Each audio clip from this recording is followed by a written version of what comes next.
Martial arts ద్వారా మనోధైర్యం పెరుగుతుందని ప్రముఖ సినీ హీరో భానుచందర్, మార్షల్ ఆర్ట్స్ టోర్నమెంట్లో నిర్వాహకులు పివి శ్రీరాములు అన్నారు.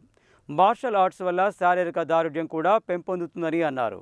హైదరాబాద్లోని సరూనగర్ ఇండోర్ స్టేడియంలో New Dragon Fighters Martial Arts Association ఆధ్వర్యంలో 5వ open to all smile championship నిర్వహించారు.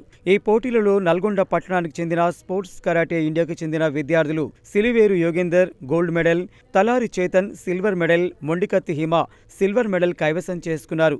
ఈ కార్యక్రమానికి ప్రముఖ సినీ నటుడు భానుచందర్, టోర్నమెంట్ నిర్వాహకులు పివి శ్రీరాములు ముఖ్య అతిథులుగా హాజరై విద్యార్థులకు మెడల్స్ మరియు సర్టిఫికెట్స్ అందజేశారు. ఈ సందర్భంగా మెడల్స్ పొందిన విద్యార్థులకు అభినందనలు తెలిపి జాతీయ స్థాయిలో ప్రతిభ చూపాలని అన్నారు. ఈ కార్యక్రమంలో Siliveru Narasimha, Anitha, Pavan, Vanisri Venkatesham, Anitha, Shaolin Shotokan sports karate India founder and director Nampally Kanakarao తదితరులు పాల్గొన్నారు.